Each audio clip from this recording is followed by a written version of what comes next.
Bilal film actually जब बनाई गई थी तो आपने पढ़ा भी होगा इसके बारे में, 2015 में ही रिलीज़ हुई थी और 350 करोड़ की लागत से ये फिल्म बनी, एनिमेटेड मूवी। और आपको पता ही है कि खुर्शीद आलवी जी ने और अयमन जमाल जी ने इसको बनाया। हम लोगों ने हिंदी भाषा में इसको आप सबके लिए लाने की कोशिश की और अन्य भाषाओं में भी। और वो आपने बहुत सही बात कही कि एक सकारात्मक दृष्टि से देखा गया है किसी एक धर्म को। कई बार नकारात्मक दृष्टि से जब हम किसी को देखते हैं तो हमें उसकी जो खूबियाँ हैं वो समझ में नहीं आती। तो मुझे लगता है कि इस मूवी के माध्यम से एक खूबी समझ में आती है कि हम सब जो इंसान हैं या जो मनुष्य जिन्हें हम कहते हैं, हम सबका लक्ष्य है कि एक समानता, न्याय, स्वतंत्रता के लिए संघर्ष करना और उसे पाना। और इस मूवी के माध्यम से ये बहुत ही सुंदर जो संदेश है वो सब तक पहुँचेगा। और एनिमेटेड मूवी के माध्यम से आजकल क्या हुआ है कि देखिए, युवाओं को भी, बच्चों को भी और हर उम्र के लोगों को आप जोड़ सकते हैं सिनेमा से। और ओटीटी प्लेटफॉर्म पर कोई भी फिल्म आने का मतलब ये होता है कि आपकी हथेली पर रखी है वो फिल्म, आप जब चाहें उसे देख सकते हैं। बाकी जगहों पर उसकी एक सीमा होती है, एक लिमिटेशन है, रेस्ट्रिक्शंस है कि मैं सिनेमा हॉल में मुझे टिकट्स मिलते हैं कि नहीं मिलते हैं, मैं कब जाऊं, मेरे पास कब टाइम है कब नहीं है। ये आपके पास है, आपके मोबाइल पर है, आप जब चाहें इसे देख सकते हैं। ये बिलाल फिल्म जो बनाने का जो उद्देश्य था वो यही रहा कि दुनिया में लोगों को बहुत सी चीज़ें दिख रही हैं किसी खास धर्म के बारे में, लेकिन ये नहीं पता चल रहा कि किसने उसकी किस तरह शुरुआत की, उसके लक्ष्य क्या थे, उसके उद्देश्य कितने खूबसूरत थे। धीरे धीरे कैसे विसंगतियाँ और विकृतियाँ तो हमें दिखती हैं, लेकिन उसमें जो सकारात्मकता है वो देखने की इस फिल्म के माध्यम से कोशिश की गई है। सर, आपसे जानना चाहूँगा कि अभी कुछ ज़्यादा समय नहीं हुआ और वो चीज़ चल भी रही है, एक छावा फिल्म आई थी। छावा फिल्म आने के बाद एक धर्म के प्रति एक अलग नकारात्मक जो भावना चली थी, लेकिन बिलाल जो फिल्म मैंने पूरी कंप्लीट देखी है और तुरंत ही मैंने कुछ गूगल पे भी सर्च करना शुरू किया, तो मुझे उसमें सकारात्मक चीज़ दिखी है और बहुत ज़्यादा दिखी है। ज़रा आप कुछ बताना चाहेंगे? देखिए, कहानी को प्रेजेंट करने के तरीके अलग अलग होते हैं। एक मैं कहता हूँ कि साहब मैंने अजान दी, ठीक है, मैंने ये अपने धर्म के लिए ये किया। एक ये होता है कि मैं उसको एक सिंपल सी कहानी के रूप में आपके सामने प्रेजेंट करूँ उस चीज़ को, तो वो चीज़ आपको समझ में आती है। आज मैं कहता हूँ साहब, एक मुस्लिम धर्म में फिल्म लेकर आ रहा हूँ, बिलाल, हज़रत बिलाल पर मूवी है। मैं समझता हूँ काफ़ी लोग उसको देखना पसंद नहीं करेंगे, जहाँ धर्म का कुछ एक तरह आवरण आ जाता है, तो बहुत सारी चीज़ें ऐसी होती हैं जो कि आपको रोक लेती हैं। वहीं मैं कहता हूँ एक मैं कहानी दे रहा हूँ जहाँ की एक बच्चे के साथ बहुत जाती होती है, धीरे धीरे करके वो आगे बढ़ता है और एक नई सिस्टम को एक जागृत करता है, खड़ा करता है वो आदमी, ठीक है। उस पर मैं उसको बताता हूँ तो उसको लगेगा हाँ मैं देखता हूँ क्या है ये चीज़। फिर एंड में जाकर उसको ये तथ्य मालूम पड़ता है कि तो वास्तव में ये चीज़ घटना घटी थी, तब जाकर ये चीज़ बनी थी। वरना आज कोई भी धर्म है वो अपनी एक काफ़ी लोग उसको पसंद करते हैं, उसमें नकारात्मक भी होती है, पॉजिटिव चीज़, सब चीज़ें, दोनों चीज़ें होती हैं। तो इस फिल्म में भी यही चीज़ है। कुछ फिल्में होती हैं जो पूरा कहकर बनती हैं कि सब ये धर्म को लेकर बनी है, जबकि ये धर्म नहीं, एक उद्देश्य को लेकर बनी हुई फिल्म है। तो अब आप देखेंगे, आपने देखी, आपको अच्छी लगी। इसीलिए हज़रत बिलाल नाम रखने की बजाय नाम है Bilal, a new breed of hero, जो आपको कनेक्ट करता है फिल्म से। जो हीरोइज्म है उनका, वो इस स्ट्रगल में है कि हम लोग सब एक जैसे पैदा होते हैं, फिर हम ऊंचे नीचे, छोटे बड़े, इस रंग रूप के उस रंग रूप के ऐसे कैसे हो जाते हैं। तो मुझे इसकी जो आवाज़ है, वो जो एक वॉइस रेज करता है, वो है समानता की आवाज़। और समानता की आवाज़ के लिए आज से ही नहीं, हज़ारों सालों से कोशिश हो रही है। आपने कार्ल मार्क्स और लेनिन की कोशिश भी देखी होगी, साम्यवादी कोशिश, वो भी तो समानता के लिए। लेकिन वो जिस तरह से कोशिश कर रहे हैं वो आपके दिल को छूती है, क्योंकि वो उस सब संघर्ष से गुजरते हैं और फिर उसके बाद उस इक्वालिटी की बात करते हैं। तो मुझे लगता है बहुत अपील करती है ये आपको। नहीं, दूसरी बात इसमें आप ये भी समझिए कि अभी अजान का काफ़ी शहर, काफ़ी मतलब राज्यों में अजान को लेकर काफ़ी बातें हो रही हैं। अब अजान कब शुरू हुई, किसने दी पहली अजान, तो और कहाँ दी, तो वो भी एक आपको मालूम पड़ेगा कि अजान कैसे शुरू हुई। तो जो हज़रत बिलाल ने जो अजान फर्स्ट अजान दी थी, उस वक्त तो मैं समझता हूँ लाउड स्पीकर कुछ नहीं हुआ करते थे। तब उनकी आवाज़ में लाखों लोग सुना करते थे उस अजान को। तो आप सोचिए कि जिस व्यक्ति ने अजान दी उसकी सबसे पहले प्रायोरिटी में है अभी मेरे, और 2-3 सीरीज अभी मैं इन द वर्क्स हैं मेरे लिए. I want to do some nice short series and all. पर अभी के लिए I am allowing mass TV to do their job and I am allowing them to get me more She's content. asking on Mass TV's content. This Sorry? film gives an Mass TV content anti-slavery का पूछा। statement to your film. So, did you face any opposition while at any stage while making this film? Please pardon, I don't understand. Please tell This me. film gives an Loudly. anti-slavery Yeah. message. Exactly. So, did you face any opposition at any stage while making this film?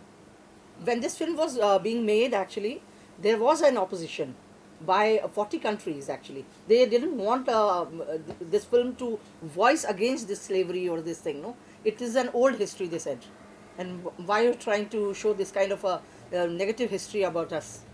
That is why it was banned. Fortunately, You got it? Mass TV has not Yeah. faced any opposition. No, we Because didn't. we But are an but OTT. no, but this movie exactly. This movie, yes, it has faced opposition from those countries which still have their monarchy and all. No, they And don't the want. animation in this film is Yeah. excellent to the core of the film. So, how did you manage to pull off such a great kind of animation? And what was the budget for the animation? He has told you that. This is more than 350 CR. Is already spent on the 8 years we have spent to make this movie. And all best technicians and best animators, they were working for Best this project. voiceover For came 8 over years. there. So, Which was All the the way. studio that you conducted the animation? Barajaun Entertainment. It's a UAE based studio. Thank you, sir. Sir ये Islamic movie है जैसे आपने कहा और इस्लाम में एक बहुत बड़ा नाम है हज़रत अली लेकिन हज़रत अली का सर एक ही सीन रखा आपने ऐसा क्यों? ये बेसिकली हजरत बिलाल को हम ज़्यादा इसके उनके नहीं, ऊपर तो कंसर्न समझ में आ गया कि हाँ, हज़रत बिलाल concerned के थे POV हम। से है लेकिन उसमें सिर्फ एक ही सीन नेक्स्ट मूवी का इंतजार कीजिए, हो सकता है वहाँ कोई ना कोई स्टेटमेंट उस बारे में। आप देखिए ना, नियत बांधी उन्होंने और वहाँ पर रोक दिया गया है, तो कुछ ना कुछ तो है कुछ आगे। भूख आप में रही ना उसके लिए कि नेक्स्ट में मैं देखूं आगे क्या होता है। देखिए, हिस्ट्री हर आदमी जानना चाहता है। आज के युवा वर्ग के पास इतना समय नहीं है, क्योंकि पहले तो हम लोग जब हमारे इस उम्र में, जब आज हम 50-60 के बीच में हैं, तो उस वक्त मनोरंजन के साधन इतने हुआ नहीं करते थे। टीवी होता था, सिर्फ दूरदर्शन देखा करते थे। आज की तारीख में गूगल इतना आपको देखने को मिल जाता है, सोशल मीडिया इतना है कि सब कुछ जानकारी मिल जाती है आपको, लेकिन किसी के पास इतना समय नहीं है। तो लोग जानना चाहते हैं कि हिस्ट्री में तो आखिर हुआ क्या, हर धर्म, और फिर कुछ धर्म के बारे में डीप नॉलेज भी लोग लेना चाह रहे हैं। तो उस कारण से भी हमारा एक इंटरेस्ट था कि इस टाइप की पिक्चर आए तो लोगों को मालूम पड़े। और मानसी मैम, अभी सर ने कहा कि आप डिसीजन लेते हैं, और ये डिसीजन मुझे काफ़ी अच्छा लगा जो एनिमेटेड है। शायद कोई यहाँ इंसान काम करता, वो दृष्टिकोण अलग हो सकता था। आप, मैं, ये तो मेरा नज़रिया, आप अपना नज़रिया बताइए कि एनिमेटेड क्यों बनाया आपने? मेरे हिसाब से बहुत थॉट प्रोवोकिंग मूवी है, क्योंकि ये एक ट्रू स्टोरी पे आधारित है और एनिमेटेड होने से वो बच्चों के लिए ही नहीं वो हो जाती लिमिटेड। आई थिंक कि ये एक मूवी है जो एजुकेशनल भी है, क्योंकि आपको एक हिस्टोरिकल फैक्टर भी पता चल रहा है, असली जो चीज़ें हुई हैं पहले सालों पहले। आई थिंक एनिमेटेड होना उसमें और बेटर है, क्योंकि फिर किसी पे उसकी कंट्रोवर्सी भी नहीं जगती आई थिंक। और ये सारी एजेस के लिए अप्रोप्रिएट मूवी है। I think everyone would enjoy this movie. Sir मेरा एक सवाल है, ये कैरेक्टर जो आपने बनाया एनिमेशन के लिए, तो वो कैरेक्टर तो पहले जो बिलाल साहब का कैरेक्टर था वो तो किसी ने देखा ही नहीं है, तो आपको कितना प्रॉब्लम हुआ ये एनिमेशन बनाने में हर कैरेक्टर को? देखिए, इस फिल्म को बनाने में 8 साल का समय लगा और करीबन 350 करोड़ के ऊपर इसमें इन्वेस्टमेंट हुआ इस पिक्चर पर। और देखिए, बैन हुई 40 हाँ, देशों में। 40 देशों ने इसको बैन किया हुआ है। और ये बताएं आपको कि 40 देश भी ज़्यादातर मुस्लिम देश हैं वो जिन्होंने इसको बैन किया हुआ है पिक्चर को। तो देखिए, हम धर्म के अंदर ज़्यादा नहीं जाएं, क्योंकि धर्म के अंदर बहुत सारी ऐसी चीज़ें जो अच्छी भी होती हैं, बुरी भी होती हैं और समय के साथ बदलती भी हैं। तो जब ये फिल्म बनाई गई तो बहुत सारी चीज़ें सोची गई, और फिर सोचने के बाद जब इसको लेकर आया गया तो फिर मार्केट का रिएक्शन भी देखा गया। यूएसए में बैन भी हो गई, इस पिक्चर को बैन कर दिया गया, फिर दोबारा कोर्टों में जाकर लड़ाई हुई, फिर वापस इसको रिलीज़ किया गया। बहुत सारी चीज़ें इसमें की गई, लेकिन इसकी खासियत ये है कि इसमें जितने भी वॉइस आई हैं वो बहुत बड़े बड़े कलाकारों ने वॉइस दिए हैं इसमें। चिरंजीवी बताएंगे आपको कि कौन से कलाकार हैं जिन्होंने वॉइस दी हैं, जो बड़े बड़े स्टार हैं इंडस्ट्री के। इयन मैकशेन है जिन्होंने जॉन विक में बहुत प्रथम रोल किया है, और भी कई चाइना में कहना है आई थिंक, हाँ वो भी हैं। एक और है रॉड्रिगो है, जो अपने इंडिया में वर्ल्ड फेमस है, एक कौन, एक और जिनके गाने सुन सुन के सब बड़े ही हुए हैं, हमारी एज वाले ऑलमोस्ट। आपने जो सवाल किया कि ये आपने कैसे कैरेक्टर बनाया, वो बेस देखिए वो है कि वो एक अबिसिनियन मूल के गुलाम थे और इथियोपिया और अबिसिनिया का क्या कनेक्शन है वो आप जानते हैं, तो एक अंदाज़ा हो जाता है कि उनके फीचर्स इस तरह के होंगे, बॉडी टाइप इस तरह का होगा। उस तरह से जो एनिमेशन करने वाले लोग थे उन्होंने वो कैरेक्टर डिसाइड किया। आपको ये ज़रूर लग सकता है कि वो जो है उतने डार्क नहीं लग रहे हैं, डार्क कॉम्प्लेक्शन के नहीं लग रहे हैं, तो क्योंकि वो अबिसिनिया मूल के थे, लेकिन वो वहाँ से ले जाए गए उनकी फैमिली बहुत समय पहले गुलाम बनाकर, तो वो जो कैरेक्टर है वो बड़ा ध्यान रखा गया है कि इस तरह का ही दिखना चाहिए। वो स्ट्रक्चर उन्होंने बड़ा सोच समझ के ही डिसाइड किया है, और आई थिंक वो लग भी बड़े अपीलिंग रहे हैं स्क्रीन पे। अच्छा सर, अब ये चीज़ें मुझे पूरी फिल्म ये जो देखने के बाद मुझे लगा शायद ये सिनेमा घरों में भी रिलीज हो सकती है, तो आप लोग का क्या इसमें रिएक्शन है, क्या विचार है इस पर? सिनेमा घर तक लेके जा रहे हैं, सिर्फ OTT पे रख रहे हैं? अब मुझे तो लगता है कि चैनल प्रोड्यूसर ने इसे घर घर तक पहुंचा दिया है, सबकी हथेलियों में पहुंचा दिया है, तो सबसे पहले तो ये है कि किसी भी वक्त आप देख सकते हैं। देखिए उनका कैरेक्टर इतना इंस्पायरिंग है कि वो बच्चों को, युवाओं को, या जो भी व्यक्ति असमानता के खिलाफ एक अन्याय के खिलाफ संघर्ष करने की इच्छा रखता है, उसके लिए बड़ी इंस्पिरेशनल है ये मूवी, और वो किसी भी समय देख सकता है। आजकल देखिए बहुत संघर्ष का दौर है वैसे भी, अपनी आजीविका के लिए, अपने एजुकेशन के लिए, बाकी चीज़ों के लिए, तो ये मेरे को लगता है उन्होंने हथेलियों तक पहुंचा दिए, तो बहुत अच्छा किया है। लेकिन हाँ, मौका मिला और हमारे प्रमोटर सर की जो नोट हुई तो डेफिनेटली एक्चुअली क्या है, सिनेमा हॉल या मास टीवी जब भी कोई सिनेमा बना रहा है या कोई कुछ भी बना रहा है, कंट्रोवर्सी में कैसे घुस जाता है सर? क्योंकि आपने कहा ये फिल्म भी जो है बैन हुई, इसके अलावा मैं आजमगढ़ के बारे में भी बात करूँ, तभी भी कुछ कंट्रोवर्सी हुई थी। क्या रीजन है? हमारे हिंदुत्व में हुआ, हिंदुत्व में भी बहुत कंट्रोवर्सी, हिंदुत्व में हुआ हमारा, बुरहान में हुआ, बुरहान पिक्चर बनाई, उसमें हमारे जम्मू में शूटिंग को रोक दिया गया, हिंदुत्व में थिएटर को जलाने की बात हुई, ऐसी बहुत सारी चीज़ें हुई। और ये बिलाल को आप बता रहे हैं कि वर्ल्ड वाइड 40 कंट्री थोड़ा कुछ बता सकते क्या हो गया, क्या कारण है सर ये? हम तो विषय चुनते हैं, वो कंट्रोवर्सी अपने आप हो जाती है। हम तो अच्छे विषय चुनते हैं। देखिए कितने भाषाओं में और कब रिलीज की जा रही है इसको? ये हिंदी में, इंग्लिश, मलयालम, तमिल, तेलुगु, मराठी और बंगाली में आ रही है। बांग्ला 30 मार्च ईद पे, मतलब Sunday, ईद पे रिलीज़ किया जा रहा है। थिएटर में तो कुछ बड़े स्टार की फिल्में आ रही हैं, OTT प्लेटफॉर्म पे हमारे पास ये फिल्म आ रही है। और चूंकि एक्चुअली क्या है कि देखिए OTT पे लाने के कारण जो आप पूछ रहे थे, थिएटर में और OTT में अंतर क्या है। देखिए आज OTT ऐसा है कि आप कभी भी इसको देख सकते हैं, जो अंजू जी ने भी कहा आपको। दूसरा कुछ हम लोगों का इन आने वाले समय में कुछ विचार है कि ये ज़्यादातर पब्लिक के पास पहुंच जाए। और आज की तारीख में आप जानते हैं थिएटर में बहुत बड़े चार्जेस होते हैं, बहुत बड़ी टिकटें होती हैं, टिकटें मिलती नहीं हैं, बहुत सारी चीज़ें। तो आप किसी मिशन को लेकर चल रहे हैं, किसी चीज़ को बताना चाह रहे हैं, तो आपको कोई ना कोई ऐसा प्लेटफॉर्म पकड़ना पड़ता है जो सस्ता हो, जो आसानी से लोगों के घर तक पहुंच जाए। तो इसलिए भी हमारा उद्देश्य था कि हम OTT प्लेटफॉर्म पर लेकर आएँ। सिनेमा का सबसे बड़ा दर्शक भोजपुरी है, 40 करोड़ लोग। इस भाषा में आपको भोजपुरी में हमने इसको सोचा था, बट हमने हिंदी में भी है, तो आई थिंक भोजपुर में हिंदी भी काफ़ी सबसे बड़ा दर्शक वर्ग अभी जो भारत में है, राइट, पूरे वर्ल्ड वाइड, वो भोजपुरी 40 करोड़ लोग दर्शक, और उस भाषा को आप छोड़ दें। नहीं, जल्दी ही मास टीवी आपको इंडिया की मोस्टली लैंग्वेजेस में देखने को मिलेगा। लेकिन सर्वप्रथम जो हमारा अभी 2 साल हमको मास टीवी को हुए हैं, तो सबसे पहले हमारा था हिंदी का सबसे ज़्यादा व्यूअरशिप होती है, तो हिंदी को पकड़ा जाए। जैसे बंगाली में हम लोग ला रहे हैं, साउथ की 3 लैंग्वेज में हम ऑलरेडी हैं अभी। अब इसके बाद धीरे धीरे स्टेप बढ़ता जा रहा है। हमारे उस चैनल पर कुछ फिल्में हैं जो भोजपुरी में हैं, राइट। अगर आप देखें तो उसमें भोजपुरी में मूवी हैं हमारे उसमें चैनल के अंदर, जो हमने एक्सक्लूसिव भोजपुरी ही डब की हैं।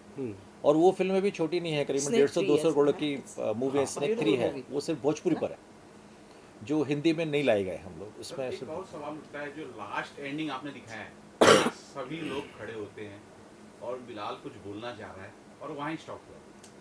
वो नियत बांधते हैं अजान की अजान अब वो की। नेक्स्ट पार्ट बनने वाला है या नहीं? अब ये तो एक रहस्य है।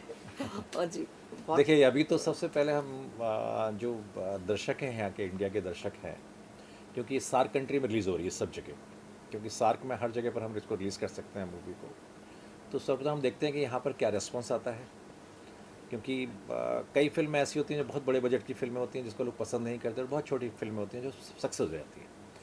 अब ये कहानी हमको अच्छी लगी, अब हम चाहते हैं दर्शकों को अच्छी लगे, लोग देखें इसको, चर्चा करें इसके बारे में, जैसे अभी कुछ फिल्मों की चर्चा काफ़ी हुई है। और दूसरा सबसे बड़ी बात क्या है कि अभी तक आपने देखा होगा कि ईद पर जो भी फिल्में आई हैं, जिन भी बड़े स्टार कास्ट की फिल्में आई हैं, वो या तो लव स्टोरी हुई या कोई एक्शन ड्रामा हुआ। ये पहली बार ऐसा हो रहा है कि ईद के दिन एक धर्म विशेष की फिल्म आ रही है, क्योंकि हम कहते हैं सब इसका ईद पर रिलीज़ है, इसका दिवाली पर रिलीज़ है, अब वो कभी धर्म को या किसी त्यौहार को लेकर रिलीज़ नहीं हुआ। एंटरटेनमेंट का उसमें थोड़ा हाँ। ज़्यादा तो अभी कुछ लोग मुझसे पूछ रहे थे कि इन दोनों में, आप सिकंदर भी आ रही है, आपकी भी आ रही है, दोनों में क्या कंपेरिजन? मैं कहा वो दोनों डिफरेंट जॉनर हैं।